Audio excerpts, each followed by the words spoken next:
It's the Pikey Loughz Show, Talking Taipans. Chris Pike and Alex Loughton come to you with everything that is 100% Taipans. Let's go. It's Talkin Taipans.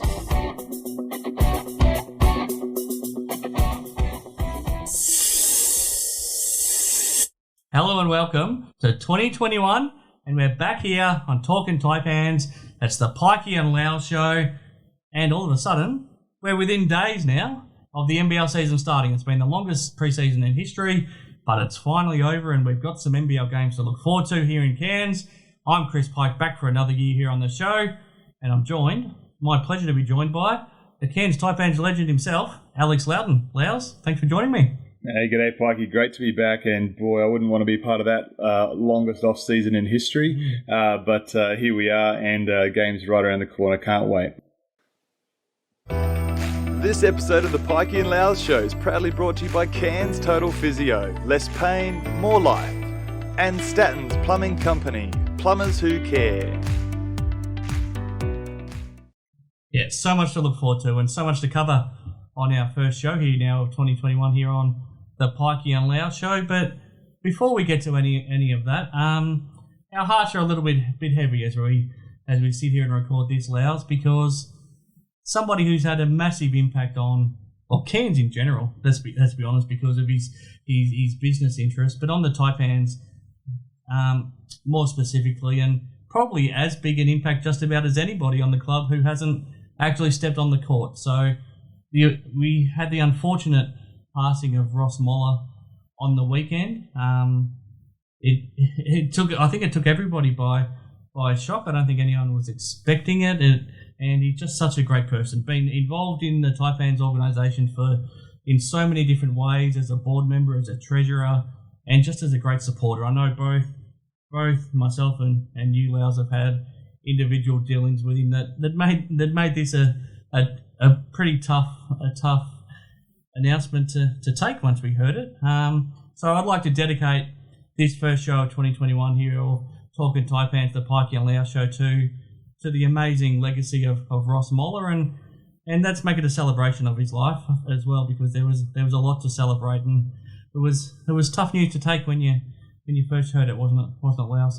Yeah, look, absolutely, and certainly, echo your sentiments of dedicating this episode to the memory of Ross Moller, and certainly a huge contributor to the Taipans club, and most fans won't realise his impact and what he was able to deliver for the club on so many occasions. It wasn't just the auctioning off jerseys for charity. It was so much more than that, and countless hours and days and months when you add it all up in terms of service voluntarily to the club. Certainly in my 9 years, I really feel like he was such a strong supporter of mine personally, and we grew close as mates. Just some characters around where with my folks, my mum and dad in Perth, you kind of gravitate to kind of those pseudo parents kind of thing, and I have a nice couple in Cairns that kind of fill that role, but also guys like Ross Moller I really looked up to, and from a business sense I really wanted to learn so much from him, because I only knew the fake world of basketball and elite sports. It wasn't the real world, or the corporate world, which I would have had to transition to as I was finishing my career there, but certainly he's a few years younger than my dad, so I kind of looked up to him, and just really enjoyed those moments, those coffee catch-ups with him, where we talk hoops, we talk business, and to have that kind of connection cut short, I mean, for me personally, it's a heartbreaker, and it's just hits you in the pit of your stomach, thinking about how sudden everything is, and certainly, the deepest condolences to the family who were all supportive of basketball and hoops, and myself as well. Like it wasn't just Ross, it was the whole family that was involved. That's the thing. Through LJ Hooker, who his kids work there, and his wife as well, Des, and it was a family business, and then it was family support at the games, and it's just an incredibly sad situation. But we celebrate what he was able to achieve and contribute, certainly in a basketball sense. But you're right, the broader community, the business community in Cairns, it's a huge loss because he was involved with so many other aspects of this town that provided things, like I think about the Cairns Cup and the amateurs and things that, stuff outside of basketball, where he was on the board of getting that awesome event going and continuing on. Not only was he with LJ Hooker for so many years as the principal of the business there, he was also president of the board of LJ Hooker Australia for a time. So it's a massive resume in the business sector, and I certainly looked up to him for that and wanted to learn so much. But as only a year and a half into my life after basketball, have that connection cut short, and it's certainly to be able to dedicate this episode to it, but I think the whole club is reeling from this end and will be going out there from game one, I'm sure, with the thoughts of Ross in their minds, and certainly from a club level, this season would be dedicated to Ross for sure. Yeah, it's really well said, Loughz. And I guess from my point of view, my dealings, I guess, weren't as long as yours with him, but sometimes people, just by showing that they support what you do and actually think what you do is worthwhile, it can actually mean a lot. And I'm actually glad that I got to tell him that late last year, and I was able to tell him that it meant a hell of a lot to me that he was willing to support me, and he thought enough of my work to make me able to continue to work with the Taipans. So going back sort of 18 months, and it looked like I might not be able to continue on my work with the club just through, I guess, the financial position the club was in. But Ross stepped up and just said, look, I think this guy's work is worth us having and worth paying for, and I'm willing to do whatever it takes to make sure that my work is still being able to be used by. So you were able to have a few written pieces come to light because Ross made it viable. Is that what you're saying as a sports writer? To be honest, last year I wouldn't have worked for the Taipans at all if it wasn't for Ross, and on the back of that, we wouldn't have had a show here if it wasn't because I was working with the Taipans as well. So I mean, the flow and effects of what Ross did just by supporting me was massive, and every couple of weeks throughout the last season, I was able to stay in touch with him and just tell him how grateful I was, and he would always send me, messages of support. And now coming to this season, I know that he'd already reached out and wanted to make sure that I was still going to be on board. So, I mean, I guess when you work like I do as a freelancer, and sometimes it feels like you're a little bit of a mercenary and you don't actually get to build real relationships with people. They sort of pay you to do the work you do, and you kind of go about your business. But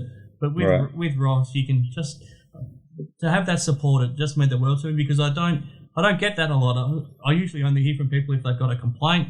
But for Ross to actually think that my work was worth paying for out of his own pocket, and he actually wanted to make it happen, it just meant the world to me. So I'm glad I did get to tell him that. I mean, you just never take for granted when you'll ever get to talk to somebody again. So it just goes to show, if you've got something to tell somebody, tell them when you're thinking about it. So I'm glad the last thing that I ever said to him was thank you. Just thank you, and it means the world to me that you supported me, and I'll never forget him. I'll never forget him for that.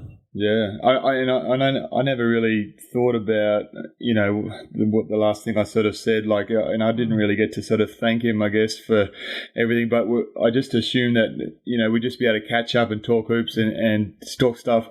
Like he loved to be a part of the action, so I know that meant a lot to him for us to have those chats and to talk hoops and players and games and things. And he just loved to hear about hoops and Taipans. So I know that meant a whole lot to him. him. But yeah, I guess I never actually, you never officially think, well, I better say thanks because this might be the last time. But you just don't sort of think like that. But it's certainly a great thing. What you're saying is that if someone is important in your life, let them know. Like it's it's certainly, life can be very unpredictable, and yeah, it's a tough situation right now. But he would want us to keep this thing going, and obviously for the club, they're going to push forward with great strength, knowing that he would want them to be playing their hearts out. Because he just loved the action. He loved being a part of the action. So,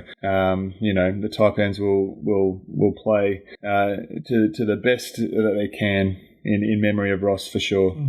Yeah, it's funny because knowing him a little bit, he'd be embarrassed that we're spending this much time on our show talking about him. But it's the least we can do. And knowing how much he loved the Taipans and coming into this season, if in a few months' time they could win a championship and dedicate it to Ross, that would be an amazing thing. And to be honest, I think it's actually a real possibility. Well, it is. I mean, let's delve into, I guess, part of the roster or the full roster and all the implications of that. Do you want to lead that off, Pikey? Yeah, absolutely. I mean, the great thing about what this Taipans team now of 2021 is looking like is that stability. Stability is the key to any successful club, and that's what this Taipans team has now got. I mean, it was such an incredible ride last season, but quite often when a team like that has a breakout season, suddenly the players and the stars of that team get huge offers elsewhere, and they don't come back, and some of your young guns get taken from other clubs, and you just can't build on that momentum. But the most exciting thing for the Taipans now is that the stability is there. Because of the league dropping back to 2 imports from 3 imports, naturally one of the imports couldn't come back, which was always going to be very difficult because Scott Machado, Cam Moller and DJ Newell were such massive parts of the Taipans' success last season. But unfortunately, it's DJ Newell that doesn't come back. But let's take a positive approach. Scott Machado and Cam Moller are coming back, and they were 2 of the best players in all of the NBL last season. So that's a massive boost for the Taipans. But I think equally as big of a boost is that the rest of the core group is back as well. So we've still got Nate Jawai coming back, and he's committed to finishing his career now with the Taipans, which I think is a massive thing. Jared Kenny's come back, minus the mullet, which is incredibly disappointing. George Blagojevic is back. Meko Jeric is back. Koet Noi is back, and I can't wait to talk about him because his season was really curtailed by injury last year. But gee, what we're seeing from him right now is really exciting. Fabian Krislovic, he continues to improve. Majuk Deng is a really underrated player. So all of those guys are back. But then we've also added Jordan Nartai from the New Zealand Breakers, who's capable of playing some really, really important and effective minutes. And then, for the first time, the Taipans have got a next star player in Mojave King as well, who has an NBA future, clearly. So, to sum that all up, it's unfortunate to lose DJ Newell, but we've added Mojave King and Jordan Nartai, and pretty much everybody else is back, which I think is the best possible result from this off-season. Well, you're right. Every time that the team has had some pretty good success, those stars, those imports, kind of price themselves out of the budget. Sometimes price themselves out of the league, and it has happened pretty much all the time. This is the strongest Taipans team that they've ever returned after a successful season. So great point. That is the biggest thing for me. This is the strongest Taipans team they've ever returned after a successful season. And the reason is exactly as you mentioned. Scotty Machado, obviously first team, second in MVP votes of the league last year. So all NBL first team, of course, 7.5 assists. You know what I love is when a player resigns and the agent can't wait to tell everyone the news. So Mogul Sports let slip of a re-signing a long time ago, about 6 months ago, and then the Taipan said, whoa, no, nothing to see here. And I'm sure they're back getting on the blower. Mogul Sports, you need to pipe down because we've got to let the timing happen as it would. Like, let's just hold the horses. Scotty Machado was still in Cairns for numerous months after COVID hit and the season finished. And, why go back to New York when it was just exploding over there with COVID? So it was safer to be here and didn't have any immediate sort of family, wife or kids, in New York or anyone waiting. So it was just safest to be playing basketball anywhere else. You couldn't be playing. You could get some training in, and apart from that, it was just staying in lockdown here, I guess, in lovely Cairns. Obviously, he played a bit of a basketball tournament in the off season just to stay in shape with the armoured athlete. Look, I mean, he's the biggest sort of signing for the club here because one, his NBA aspirations, like as an older player, you start to think that window is starting to close up. Is he fast enough at his position in the NBA? He's pretty effective down here, and whether or not that window is completely closed, I'm not sure. But he's excited to sign for 2 years, so that tells you something. That says, I don't want to go to Europe. It says, I want to play in a really high caliber league right here in Australia. The people are so welcoming. The town is great. It's the tropics. Like, what's there not to like? He might even enjoy the smaller town feel after, coming from New York and all that. So Europe's off the cards. Great place to be in Australia. The contracts obviously hit that high note, and he's happy, which is a big thing. This is your floor general. This is your conveyor of the coach on the floor, and he's a mature brain. He's a basketball brain. He smashed the assists, league leader in assists last year by more than one or two, I think, for the next player on that list. By one way, yeah. So I mean, this is your absolute pillar for the Taipans. So look for good things from Scotty Machado this year as a more mature, more settled, more hungry to appease that loss of the semi-finals against Perth, a team that they beat, who went on to win the championship. They know how close they can be. Cameron Oliver, obviously an Israel stint, just for a short period of time there. Everyone sort of thought, oh no, he signed in Israel. It's like, well, hang on, he's just signed for a couple months. Like, it's just some way to keep the fire stoked a bit before he unleashes and improves upon his 8 to 9 rebounds a game last year and his All NBL second team nod last season as well. So look, he's undersized, right? He's about 6'9", but his athleticism makes up for him being undersized. However, a lot of the league can suddenly go small ball. So he could be at the 5 as a 6'9" athletic dude, and you can bring him Majokdin. They'll probably start this way: is Majokdin at the 4, Oliver at the 5. He's athletic enough to hold down the taller player. He's certainly strong enough to hold his position against the taller, heavier kind of player. We'll see. He's probably now the best shot blocker in the league too, with Will Magnay. Well, yeah. Magnay was the leading shot blocker, wasn't he? With 2 to 3 a game, but I think Oliver was pretty close behind. Now the question is, here's the question part. So a Jock Landale type is a 6'11", pretty athletic for a white guy.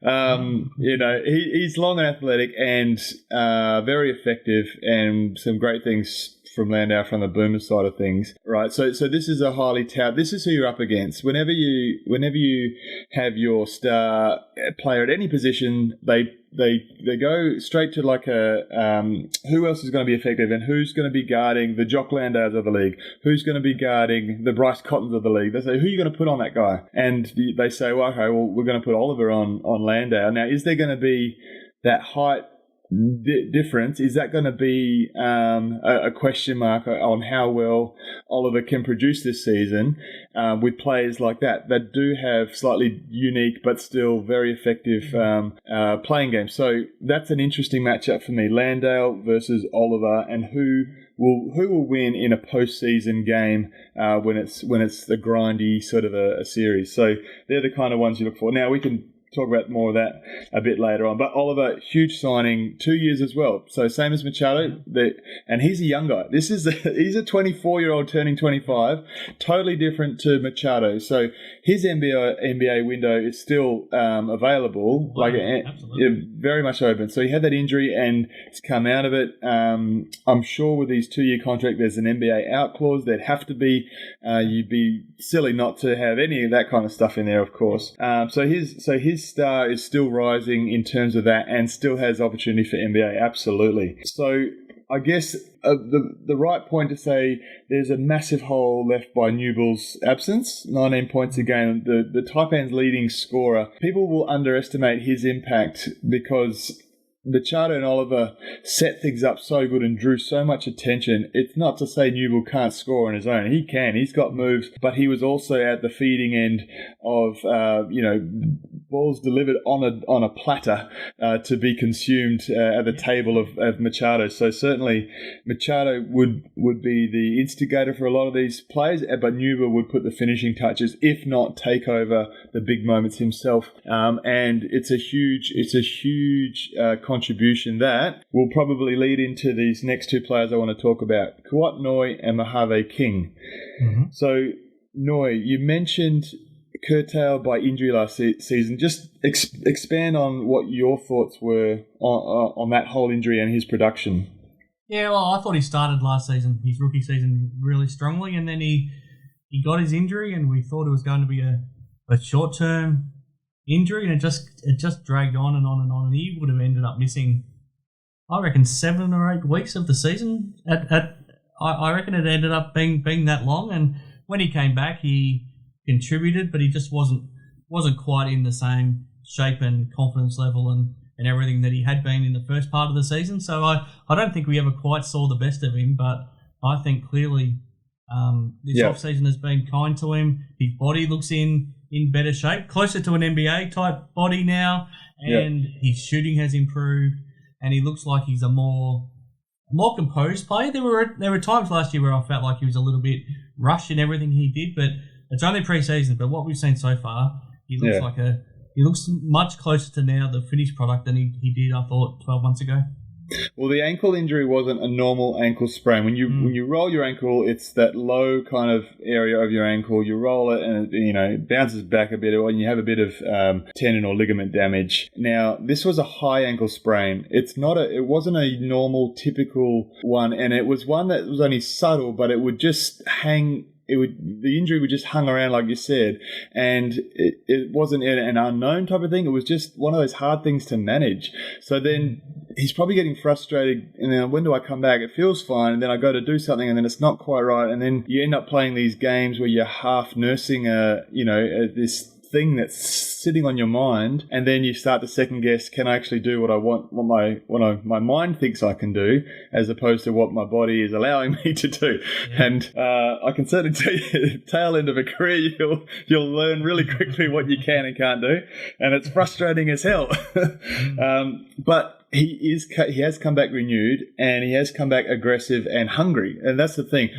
You're right in that he was rushing some stuff last year. Like, I remember a couple of games he would just launch some like 4 or 5 threes in the first quarter, and almost like he tried to get established with the threes. But then the next game it was getting on transition, getting easy buckets, and then a couple of threes. Yeah. I think he's got to do his strengths first, and then not to be trying to rush things to get the three ball happening, as if that's what gets him going. He gets going by those transitional buckets, those driving in and extending with his athleticism and length, getting those easy cheapies, and then a couple of effort plays. A great offensive rebounder, which I think gets him going too. And that's the effort plays. So then he can get himself going with the stuff that he's best at, and then pot away from three if you're feeling it, which he was in the preseason game against Adelaide. And in both games he was aggressive. impressive. But that preseason game versus Adelaide in that first quarter, he was unstoppable in the first. He was doing everything from getting himself going, like I said, in trans, but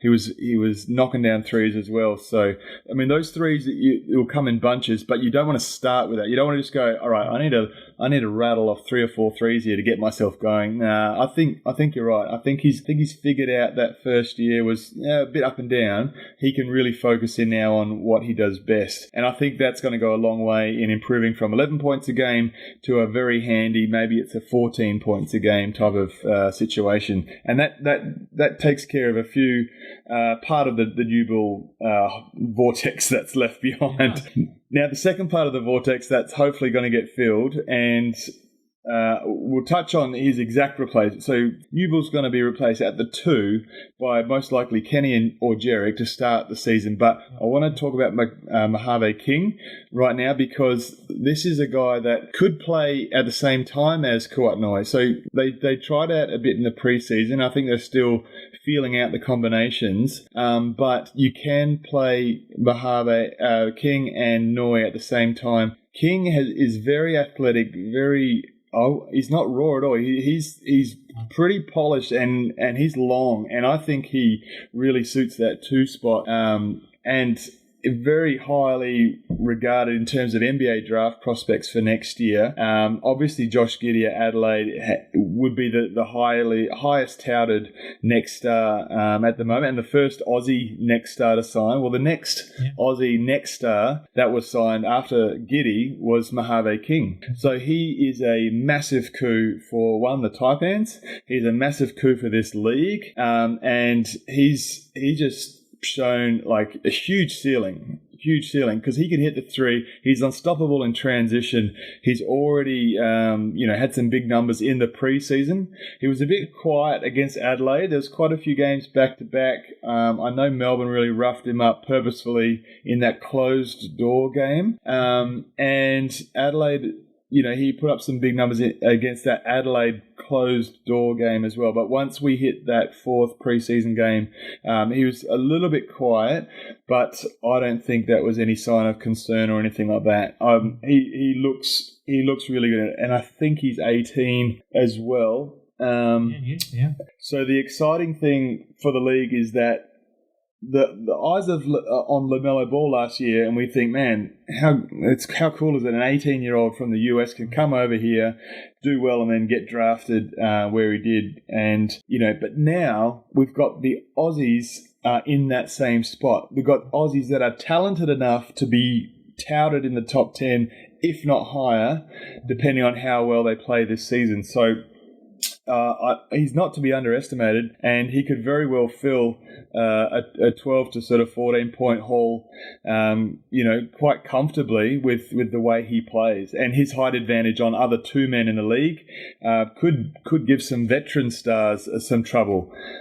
So you can't tell over a Bryce Cotton, isn't it? Well, yeah, I mean, I'm thinking even the players like a Mitch McCarron are going to have to prove with strength that he can get it done, because he's going to have to really body up on him, because he's going to lose on height advantage with a guy like Mojave King. Now, McCarron's got all the tricks of the trade, and he's a grown man. Like, that's the thing. These next stars are coming into grown man territory. Like, dudes have got to put food on the table for their families. Like, that's part of the lure of this league. It's a tough league, and it's a tough competition. So you make a grown man out of you to do well in this league, and that certainly puts you in a good stead for NBA contention as well.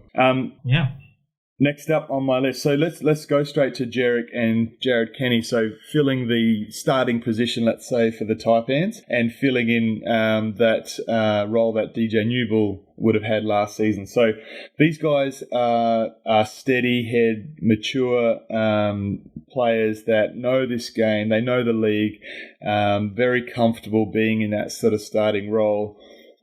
Kenny, obviously, Tall Blacks, championships for the Wildcats, championships in New Zealand, coming fresh off a New Zealand championship with teammate Jordan Naitai and development player Jordan Hunt, who also joins the Taipans. But Kenny, a journeyman, and he knows he has a sense of occasion to really provide stability. Does he have the 14 points a game? No, I don't think so. And I think he knows that's not his strength.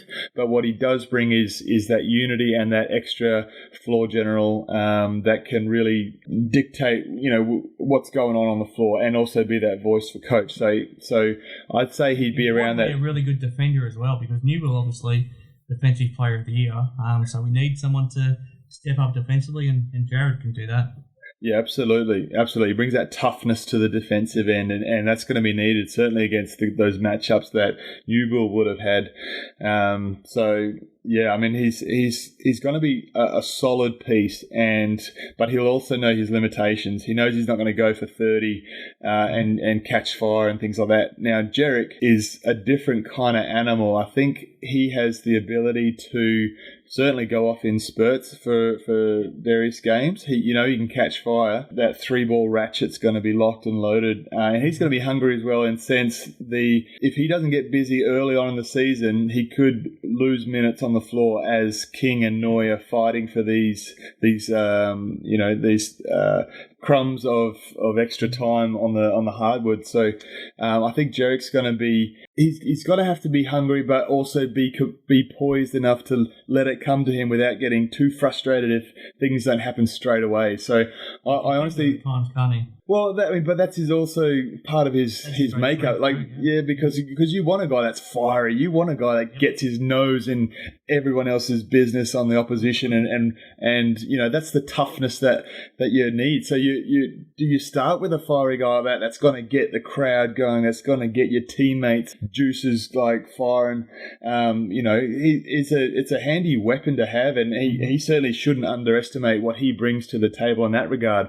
That's almost where his starting point is, like, get in someone's grill and then rally your guys, like get the 5 guys on the floor connected, and then let's roll with the punches and let's do battle. Maybe he's the guy that you start. Maybe Coach Kelly does a few games with each of Kenny and Jarek, and then sends in on that second wave Mojave King. Is that the best combination? So you've got a scoring punch off the bench. You've got options of that starting 5 for scoring galore. So there's certainly a lot of interesting ways this could play out. I think Coach Kelly will go with that stability of Kenny or Jarek, let's say, as opposed to a King and Noi lineup to start the season. But certainly by the end of these 8 games, we're going to see where the cookie crumbles and what's going to be the best options for the Taipans sort of moving forward into that bubble phase, I guess, wherever the heck that will be. Would you have Noi starting in the 3 right now? Is that the lineup? Yeah, I would do that. I would start Machado. I would start Kenny. I'd start Noi at the 3. I'd go Deng at the 4 and Oliver at the 5. Yeah. It's a nice punch to then be able to bring in Jarek and King and Jawa, isn't it? That's pretty handy. Yeah, absolutely. And Joe had some good minutes as well. He's going to demand attention, and he's more than capable of being a facilitator if he has to in the post where double teams start to hedge towards him. He's got good eyesight and good court awareness to find players, and certainly as his motor isn't as strong as what it was one time, he's certainly going to be more cagey and more efficient with what he does with the rock. So.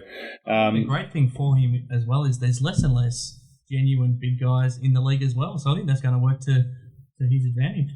Well, if you've got unique players, if you've got unique talents, then you've got options. If you've got everyone that's the same, then you're sort of beating your head against the wall sometimes, trying to figure out how we're gonna get the edge on a team. So whilst we're in the front court, I guess Majok Deng just sat out that second preseason game, just a slight foot complaint, nothing to worry about there, but certainly you don't want to push a guy through a preseason game when he doesn't have to. But he goes from 7.6 points a game in Adelaide to 11 or 12, I think it was last season. 12.3 points a game, close to 40% from 3-point land, and chipping in for that 4.2 rebounds per game. Like he's enjoying his newfound time on the floor and position, I guess, as more of a leading role compared to the Adelaide days where he sort of started out. But and he's proven himself. So he's a big player. He's a big player for this club for this season.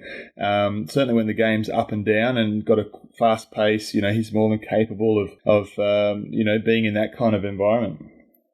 Absolutely.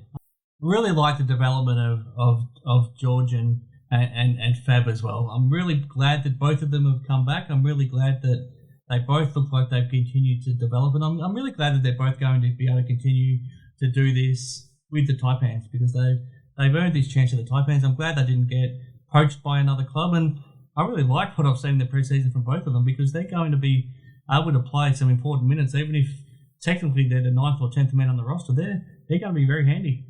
Well, Chris Levick, I thought he's played some awesome minutes last season, and it's been a handy pick and pop, stretching the floor with that 3-point range. But he's also been up above the rim, finishing some nice drop-offs from guards. So in this athletic league, you've got to finish above the rim or you're getting your shot blocked. It wasn't the case back, when I was playing so much.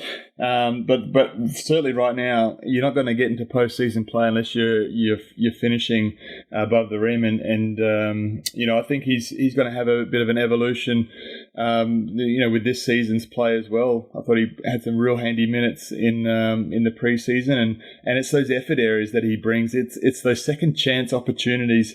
That's where his game gets him going, I guess. You get yourself going with your strengths, and right now what he can bring when he checks on the floor is just those effort and hustle plays, which is going to be a huge boost for this club.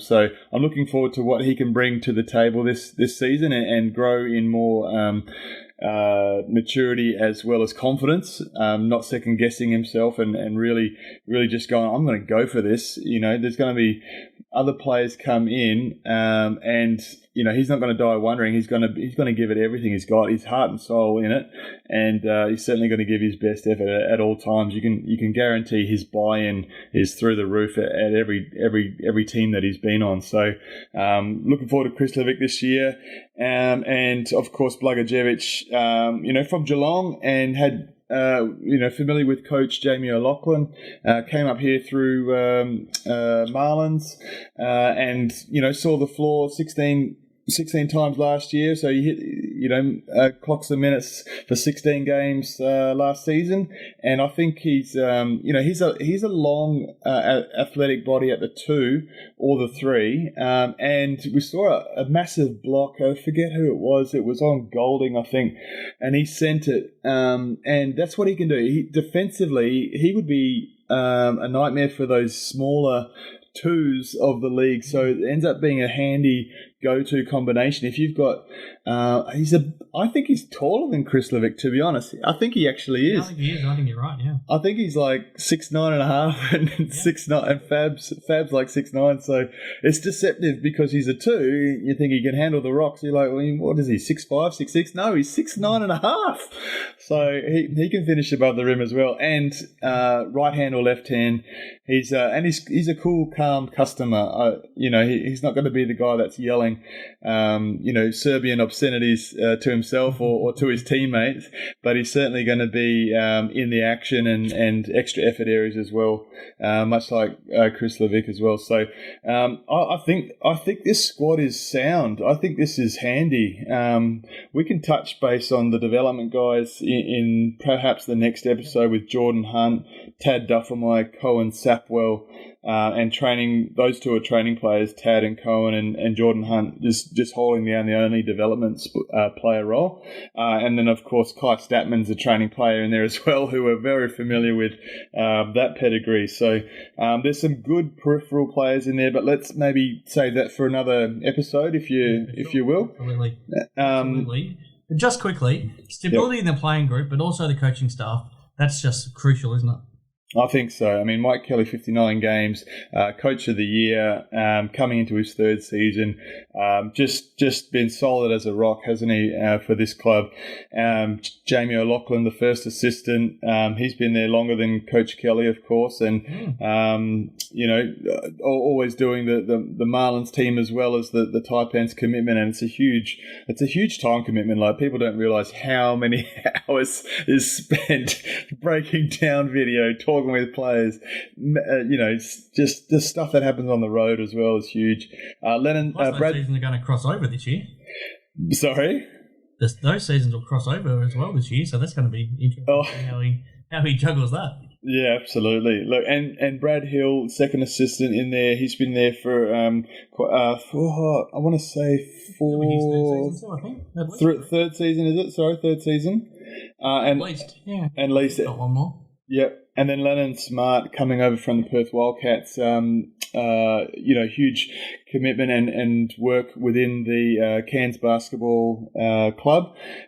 So the association, Cairns Basketball incorporated there at the stadium in Allmulla. So for all of the external basketball scheduling and things like that, he's involved with so many teams with that, as well as the Taipans commitment. So he's entrenched in just the hard work of breaking down games and just being the assistants to Coach Kelly, of course. So between the four of them, they've got a whole bunch of games under their belt, and playing wise as well as coaching wise, and it's solid to retain coaching staff as well. I mean, you retain players, but it's also great to have coaches on for the next year for continuity as well, isn't it?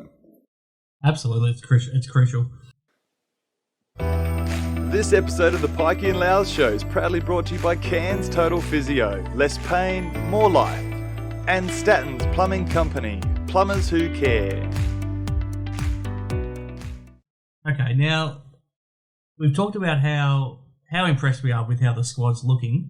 I obviously, coming into any NBL season, we're asked to sit down and make our predictions, and I'm not just saying this because we're here on Talkin Taipans, but when I've made my championship prediction for this season elsewhere, I've said the Cairns Taipans. So I'm not just saying it because we're here on Talkin Taipans. So I legitimately think this Taipans team will win the championship this season. Are you as upbeat as that, or how do you think this team's going to go? Well, certainly when I heard the whispers of Machado and Oliver being pretty much signed away, barring the announcement, I certainly feel like this is the best chance that this club has ever had to win a championship. And you don't retain that quality of players without raising some serious eyebrows about how good this team could produce. So I think this team can actually do it. Obviously, other teams have loaded up with their rosters as well. Melbourne United being praised for the group that they've put together. We don't even need a second import, they said. And then Jock Landau saying, we won't even lose a game, he said. That pricks up my ears a bit. I'm like, oh, here we go. They've certainly got a great lineup and two Boomers teammates for Melbourne. But I think Melbourne will be solid. I think the Taipans have every bit of chance. Am I going to actually say they're going to win the championship? Why not? I think they've got to capitalise on the start of this season to really put themselves in a position where they're a front runner. They have to capitalise on getting W's early, because other teams would not have got their mojo together just yet. They need time for that momentum to kick in, for them to gel. But if the Taipans, with home games as well as continuity and retaining so many good players, their core sort of lineup, they have to get busy early and be relentless to record these W's on the board, because it puts you in such an advantage to be in that front seat and be pushing playoffs with the highest seed possible. Absolutely. Now, I want to ask you a follow-up to that shortly, but before I do, now, what do you make of the rest of the league? So coming into the season, these are the championship odds that have been released. So we've got Melbourne United $3.20. Yep. Cairns Taipans $3.70. New Zealand Breakers $5. And we've got each of the Sydney Kings, the Southeast Melbourne Phoenix, and the Perth Wildcats at $10. The Hawks $17. The Brisbane Bullets $19. The Adelaide 36ers $26. So out of that group, who do you see as the biggest threat? The biggest threat. Anytime that a team like the Perth Wildcats can suddenly drop a player and bring in another can bring in a random 300k player for a couple of months, it's going to tilt things late in the season. And once they hit the panic button and get 50k a month player to quickly save face, it can disrupt how things go. I don't think you can do that consistently and be in that top two. So I think Melbourne United and the Taipans will finish in will be finishing the top two or top three. Outside of that, there are so many new imports as well, which are coming from really high caliber resumes as well. But I mean, New Zealand, I think has credential. I'm just not sure with Sydney. I think first year coaches, so Adam Ford, really highly regarded assistant coach at Wildcats and assistant at Sydney Kings last year under Will Weaver. He's got the head coaching position. I think it takes a good 3 or 4 years for a brand new coach to really know what they want. And I don't think that in a first year you can have all the answers that you need to really push deep into the playoffs, because it gets grindy and you've got to know at the flick of your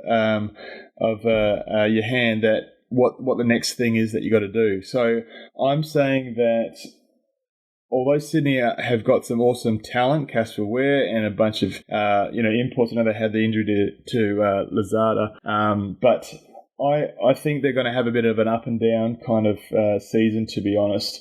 So I would see sort of Sydney in the middle of the pack. Southeast Melbourne Phoenix, I'm not sure if will have it all together. Hawks could be the surprise packet in terms of Gorgon, super coach. I sort of feel like there's a bit of a Wayne Bennett kind of a coach in the league now. Like his huge credentials of national and championship sort of a pedigree, and he's never missed a playoff. Never missed a playoff in his whole NBL career. Oh wow! Unbelievable. He's going to be exciting off the floor as well. Gorgon, he's such a character as well, and just so a magnetic personality, because he'll tell these stories and just be such a loud American sort of personality, where players are just kind of drawn to the story or drawn to the fear of whatever he's going to yell at him for not doing. So expect different sort of Hawks to be a bit of a disruptive kind of thing, so they could bump themselves up the line. I think Perth could sort of squeeze in that 4th or 5th spot around the Hawks. I think Adelaide had some good players that we haven't seen yet. I'm looking forward to seeing Isaac Humphries. He didn't play in that preseason game, but Sloan was solid for the 36ers. So, I mean, they could be a surprise as well. Connor Henry's at the helm as head coach. He's his first year head coaching in this league was 2008 at the Wildcats, and my second year at the Perth Wildcats. His second year coaching the NBL is 12 years later, I think it was. It could be 13 years later, and he's since then, won Coach of the Year in the G League. He's he's assistant coach of the Orlando Magic. Like this guy's a different beast now as a head coach. So I'm interested to see what Adelaide can do under him at the helm, and the players that they've got in. They didn't play Tony Crocker or Humphries and Son O'Deck. So Connor Henry said that there was 3 of their starters that didn't play, and they went down to the Taipans by 8. So they're quietly confident that they should have a pretty good showing this year. And of course, Coach Jamie Perlman with the Adelaide 36ers. So a nod to a former Taipan player and coach, assistant coach. So that's got some intrigue around it for me, the Adelaide team. So Brisbane, I'm not sure about how they will perform, because they had a couple of losses to Adelaide, but supposedly they didn't send their full sort of squad down there. They didn't have any imports by that stage either. Yeah, and they've got a bit of a mix of players like a Sobey and a Froling together in the same team, two hotheads that surely they got to clash at some point. So and Drimmick. And Drimmick, of course. So yeah, I mean, I think they might be like that box of chocolates on the Forrest Gump. We're never sure what we're going to get there. But look, I think certainly Melbourne United and Taipans, New Zealand might round out that top sort of three. But Perth have the ability to leapfrog with a drop of a player and the re-signing of a former NBA vet. Hawks might be the surprise packet. So Perth and Hawks maybe for 4 and 5 or 6. And then maybe Sydney there at 5 or 6 as well. So yeah, I'm probably getting a bit confused with who's at the trail end, but certainly I think Perth, Sydney, and Hawks in that 4, 5, 6 type of thing. Southeast Melbourne, Phoenix, and Brisbane sort of rounding out. Yeah, I think you're pretty much on the mark, Loughz, and that's why I enjoyed your commentary for the preseason games up there in Cairns, and that's why I was equally disappointed this week when the NBL announced their official commentary team, and I didn't see Alex Loughton. Yeah, why didn't my one-day stint make shockwaves around Australia? It was fun, man. It was fun to call a game. Seriously, I thought you did a great job. I thought you were fantastic. I appreciate it. It was fun. Obviously, the first one. As you know, I would tell you if you weren't too. Yeah, you're the harshest critic. No, they got a great group of commentators. As you know, the game, the play-by-play stuff is all centralised at the hub. They've got players around the court for interviews and kind of, hey, welcome to the stadium, and then it's over to the desk. I mean, the fun part of it is probably calling the game, obviously, and unless you're sort of at the hub and around those things, those circles, then you're probably not in a geographical position to be working your way to that point. But I certainly enjoyed the experience, and hopefully didn't put too much of a foot out. And yeah, if something was to ever happen or opportunity arise, I certainly would love to be a part of the commentary team at some point. I thought your insider knowledge was second to none. I thought seriously you did a great job. It's fascinating to now talk about the Cairns pop-up arena as well. It seemed to work well during the WNBL, but obviously crowd-wise that was a little bit different to what we're expecting now with the Taipans playing there. What have you made of the arena so far, and is it going to hold up nicely during the NBL season proper? Well, I think it will. It's obviously retrofitted Bunnings. There's a couple of H-beams structurally that impinge the viewing for a couple of seats. The Taipans obviously working tirelessly since the disappointment of the Cairns Convention Centre being delayed, and they've obviously worked closely with the local government, so they've had to stay tight-lipped and certainly make sure that the right agreements are in place to make the $2.5 million pop-up arena viable option and a green light. So, congratulations for the club, and I know Curtis Pitt was a huge part of that deal, and they made it happen. And it's so much involved with that, and I think they've done the best they could have out of the situation, as bad as the situation is. COVID's thrown even a bigger spanner in those works in terms of bubbles and away games and things. But nonetheless, the first 2 rounds are confirmed, aren't they? They did have 8 games confirmed at home, but it's a great thing for the club to be able to have the games in Cairns. It's great to be able to have the start of the season in Cairns and so many games early to hopefully get those W's that I talked about, based on their strong retention of core group of players. Hopefully they can jump these other teams that haven't gelled yet and capitalise on that. But look, the pop-up arena I think is a very functional working workaround. They've got the 2,000 seats in. I believe that they'll be able to fill that to capacity, no problems, as tickets went out sort of today and memberships locked away today. There's a limit, is there, right now? I think it can be filled up, can't it? Yeah, I think so. I think so. I think there's no COVID sort of limit, is there? No, there's obviously a safety zone, or I don't know if they call it a green zone, but there's the area of the court and the tunnel is you've got to have a strict media pass or whatever to be in that zone, and that's face masks and that's everything. So the league's not taking any chances, and people have just got to be a bit patient. If they have to walk all the way around the other way to get to their seat because they're not allowed to pass that zone, it's just what it is. So I think a little bit of patience, a little bit of consideration for so many changes that have taken place. So the fans that have their tickets, just be patient and mindful, I guess, and thankful that the games can continue on in Cairns and not really lose a beat. So I think it's a huge positive for the club. And a great workaround by those involved. I think it's time to bring on the games. Well, speaking of that, it's Saturday night. It's at that pop-up arena, as you mentioned, and it's the Sydney Kings coming to town to play the Taipans for the season opener.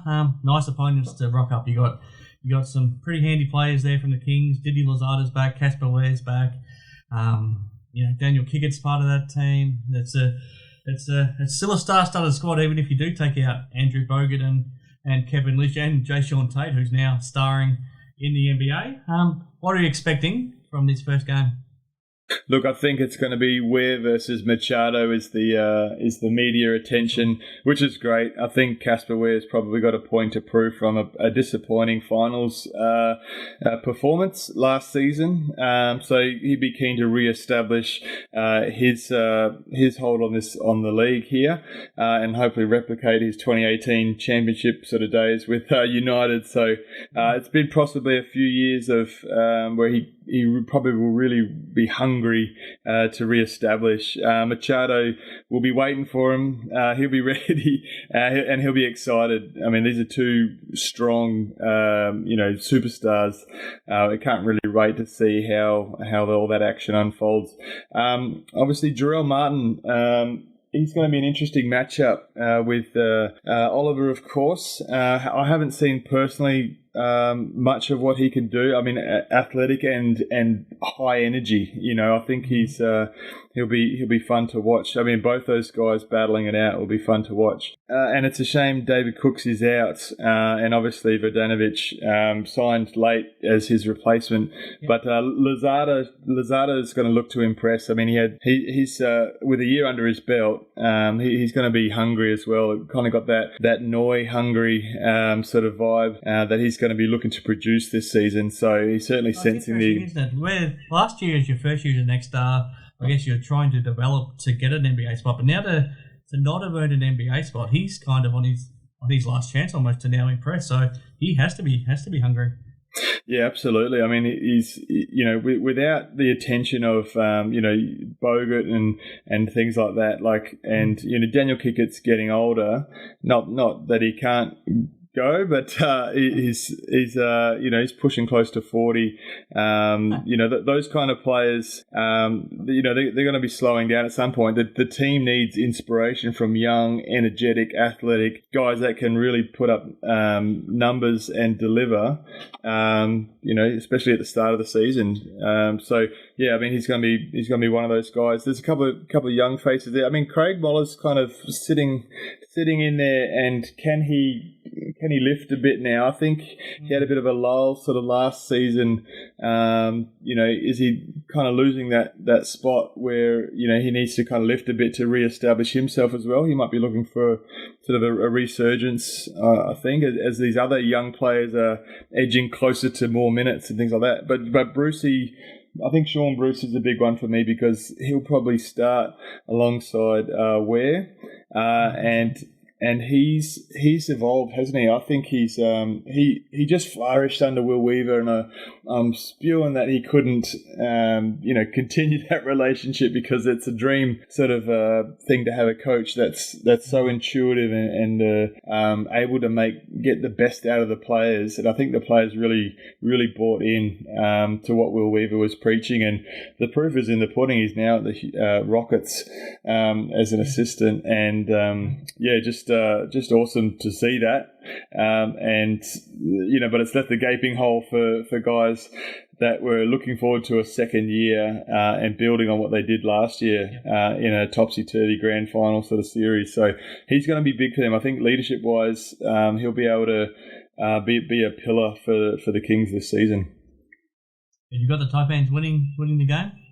I've got the Taipans winning this one. I think that they're going to be hungry, and like I said, they've got to assert some dominance early. I expect all guns blazing and maximum sort of strength and punch and anger at finishing up last year the way they did. Not that they didn't do themselves proud by any stretch. They certainly played awesome.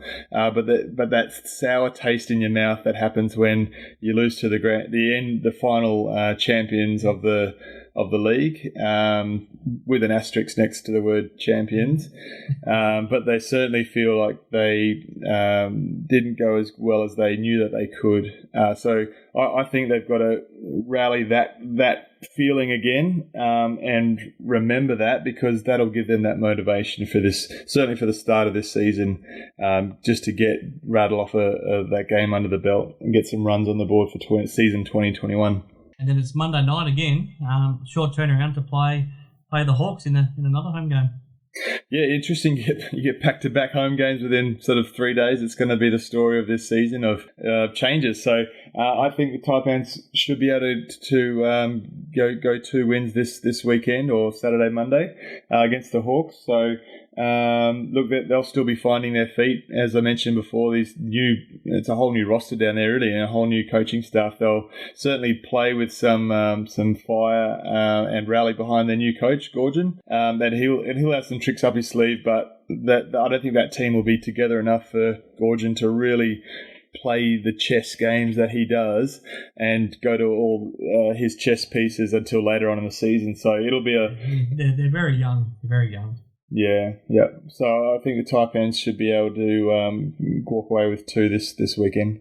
It'll be a perfect start. Let's hope it happens, Loughz. Now, I'm really, really pumped to be back here on another season of the Pikey Loughz Show with you.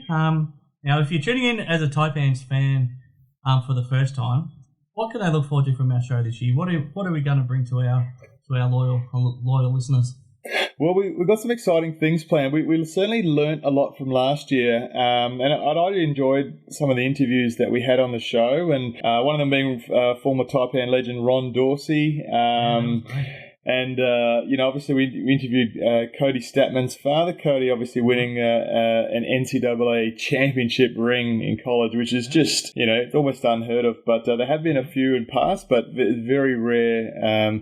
So awesome to be able to interview, Cody's dad and just interesting things like that. I've got Adam Capehorn, head coach of Mojave King, in my sights, and caught up with him briefly the other day, and I'll be looking to get him on for an interview at some stage. So I'm really looking forward to some key personnel sort of around the story of the Taipans that's going to bring to light, obviously, everything that's come into place, and even some history thrown in there. So I'm looking forward to connections with players and finding out their insights. But often the players have to be guarded. They have to always be they're always going to be positive, but they're going to be slightly guarded in what they can reveal. But I like to get the story around how players arrived here. I like to get the story around the club as well, and all the things that we enjoy today. I always like to know where they began. So look for things like that this season, and some interaction from some of our sponsors as well, as we have a bit of a club MVP tracker. So yeah, we're looking forward to just a bit of evolution in the podcast this year round, and certainly going to be a bumpy ride. I certainly think it's a strap yourself in, buckle up, and just enjoy the roller coaster, because we don't know what's around the corner, do we? No, we don't. By the time we preview a game, there's every chance the schedule would have changed on us. So bear with us. We'll do the best we can to be as up to date as we can. But yeah, I'm really excited to be joined by Alex Loughton. Let's not undersell it. He is one of the all-time greats that have ever played for the Cairns Taipans. So to be getting his insights here each and every week is a massive thing, and I'm proud to be part of that as well.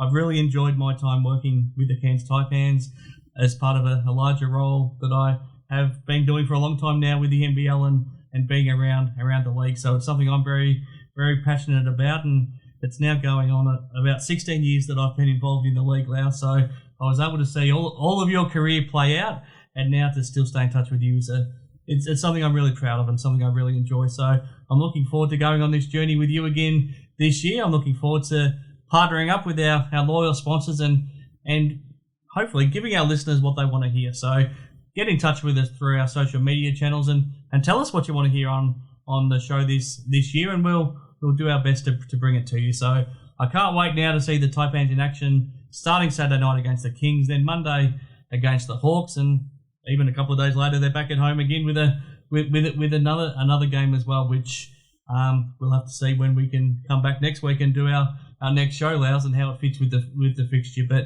this has been a lot of fun to come back and do our first show of 2021. Yeah, so I'm really enjoying the Pikey Loughz Show. So I'm Chris Pike, the one half of that.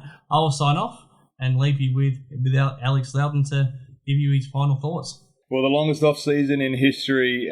We've been waiting with bated breath for the start of season 2020-21.